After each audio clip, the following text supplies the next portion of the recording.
Assalamualaikum warahmatullahi wabarakatuh. Bagaimana kabar semuanya? Semoga selalu dalam keadaan baik. Sesuai janji saya, pada video kali ini saya akan sharing terkait dengan bagaimana cara menyusun anggaran. Nah, berdasarkan pengalaman saya, menyusun anggaran itu bisa menggunakan dua metode. Yang pertama, metode persentase, yang kedua, metode estimasi. Metode yang pertama yakni metode persentase. Dalam metode persentase, kita memberikan persentase untuk tiap-tiap pos pengeluaran yang akan kita lakukan selama 1 bulan ke depan. Dari sini, untuk patokan persentasenya tidak ada sebenarnya, hanya saja ada persentase umum yang sering digunakan untuk menyusun anggaran keuangan keluarga, seperti 50%, 30%, 20%, atau 50%, 30%, 10%, 10%. Nah, teman-teman bisa menggunakan persentase yang sekiranya sesuai dengan kondisi keuangan keluarga. Jadi kita nggak bisa sebenarnya menyamakan antara keluarga kita dengan keluarga lain karena kondisi ekonomi dari tiap-tiap keluarga itu pasti bakal berbeda. Jadi sekiranya ketika kita menyusun anggaran atau misalnya menyusun anggaran keluarga ini, kita benar-benar melihat dulu kira-kira kondisi keuangan kita mampu nggak dengan menggunakan persentase ini gitu.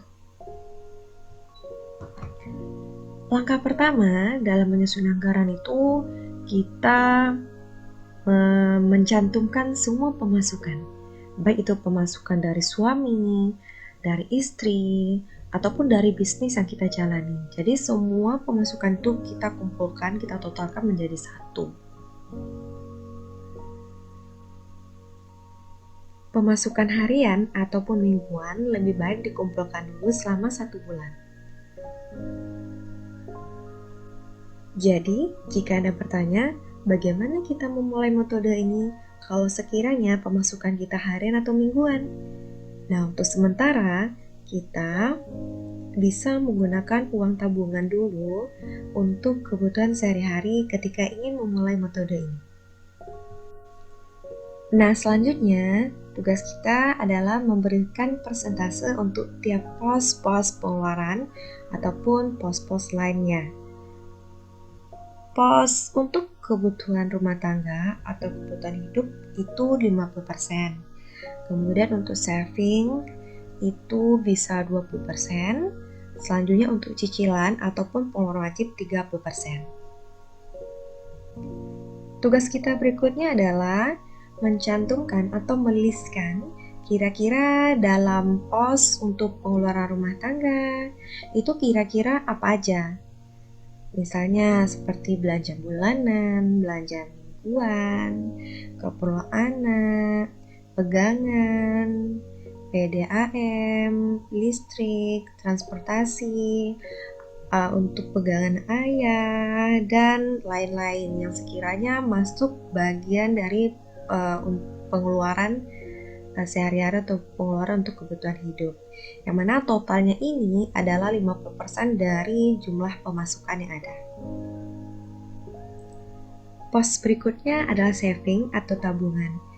Untuk saving sendiri bakal kita bagi untuk beberapa item. Misalnya, kita itu menabung untuk pendidikan anak, untuk orang tua, untuk dana darurat, untuk kesehatan, untuk sinking fund, ataupun untuk sedekah.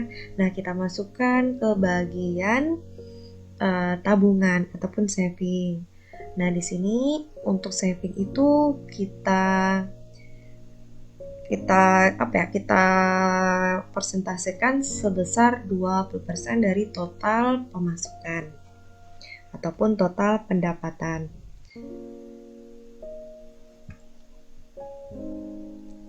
Untuk nominalnya bisa teman-teman sesuaikan aja ya.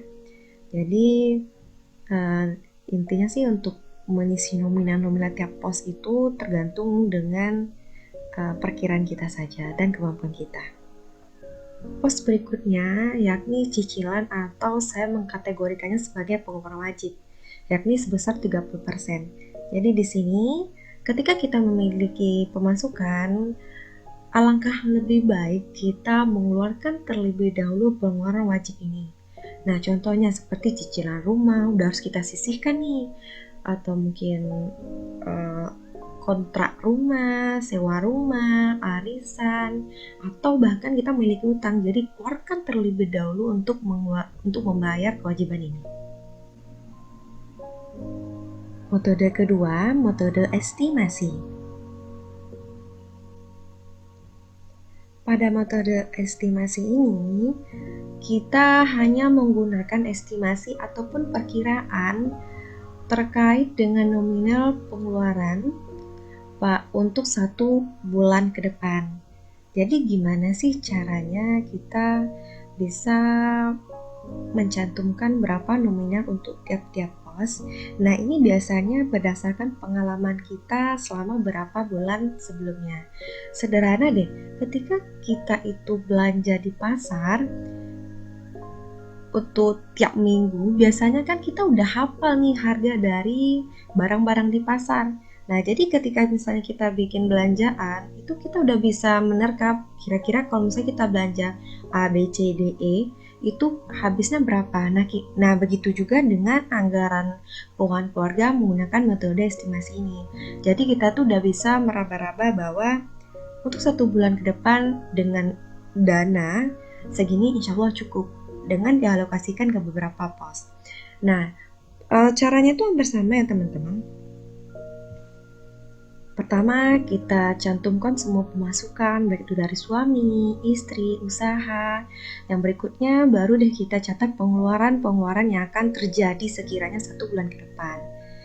Pengeluaran itu ada pengeluaran sehari-hari dan ada pengeluaran wajib. Nah, bagi saya pengeluaran wajib ini adalah kategori pengeluaran tetap, yang artinya tiap bulan itu bakal sama. Contoh pengeluaran wajib tuh misalnya tuh kayak sewa rumah, tiap bulan sama ya. Kemudian misalnya arisan, itu tiap bulan sama.